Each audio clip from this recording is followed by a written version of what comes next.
Danes pa v studiu gostimo enega od naših orlov, odličnega skakalca in glasbenika Žigo Jelarja. Dober večer, Žiga. Živijo, Žiga. Živijo. Čau. Prvi dan po preboleli gripi si šel skočiti v planici, osvojil fantastičen 6. mesto. Ne? Od kje ti ta moč? Jaz, če imam gripo, še en teden ukrevam potem. Kaj te je gnal naprej? Ja, v bistvu je bila še bakterija zraven, tako da je bilo še toliko slabi. Ne vem, jaz mislim, da ta želja po planici, da je mislim, da pač tudi seveda dobra zdravniška oskrba. Mislim, da je bila ta želja toliko velika, da bi pač vsaj en dan lahko letel, spet začutil domačim občinstvom. Tako, pa doživel tisto hitrost, adrenalin.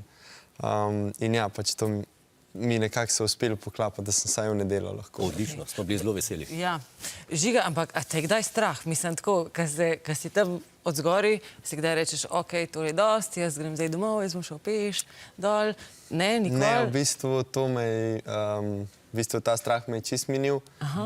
Prvič me je bilo, ko sem šel na letalnico, pač me je tako stiskal, da nisem vedel, pač če se bom sploh spustil, ker je ta semafor, ki nam šteje sekunde, je pač bil že skoraj pred rdečo lučjo in v zadnjem momentu je bila zelena in sem rekel, dobro, da je zelena, da se lahko spustim, ker drugače bi obrnil pa šel peš. Kdaj pa najslabši moment, da se premisliš ali pa da se ustrašiš?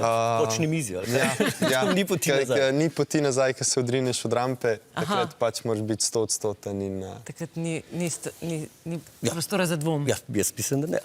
A je razlika, če skočiš v planici, Vikersund, a je to razlika s temi manjšimi skakalicami? A je tu več adrenalina, večji užitek konec koncev? Ja, letalnice so zame kot ena droga. V bistvu, tako kot sem že prej rekel, ta hitrost, ta višina, ta upor, ko se zaletiš v nek mal vzid, ko prideš iz mize ven. Pač na letalnico moraš iti, bom tako rekel, malo čtekan, ne v bistvu preveč razmišljati. A je to tako, ko sanjaš, da letiš? A je to ta občutek?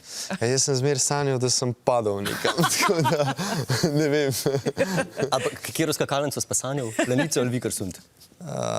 Ponavadi sem... A ni razlika med tema? Je.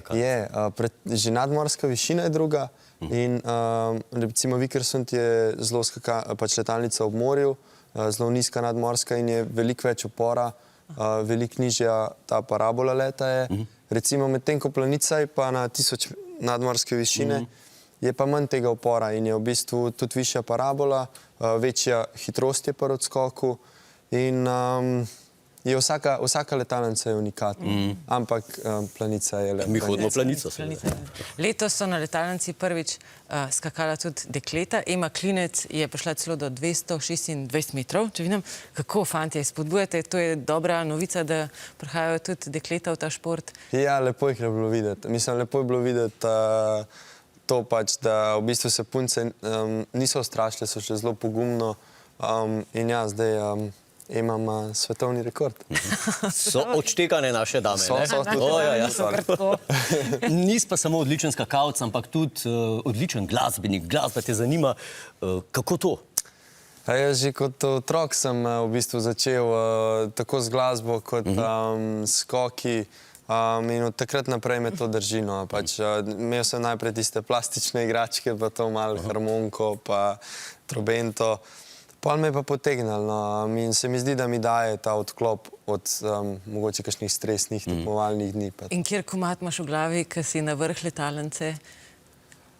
V bistvu jaz sem že resno razmišljal, da bi začel skakati v bistvu s slušalkam, tem brezžičnim. Res? Ja, ker v bistvu muzika me je zelo veliko da. Jaz jo, kadar sem slabe volje, si naštimam glasbo, za na tekmo me v bistvu vzdigne in me spremlja. Tako da, ne vem, pred tekmo si ponavadi... Show must go on. Ja, pred tekmo si dan kakšen rock'n'roll. Leti, lastovka. Ampak dej, za dobro voljo, a si za akcijo, mi imamo tudi en benderja, če te vdaji, mala terasa, a naredimo eno točko skupaj, za konc sezone, za dobro voljo. Si za? Bi se spodobala? Jaz mislim, da se spodobala. Jaz mislim, da moraš. Pejmo. Odlično, najlepša hvala. Kitara te čaka, tako da čez nekaj trenutkov se spet vidimo. Najlepša hvala, uspešno naslednjo sezono, gledamo in navijamo. Super, najlepša hvala. Hvala tebi. Naroči se.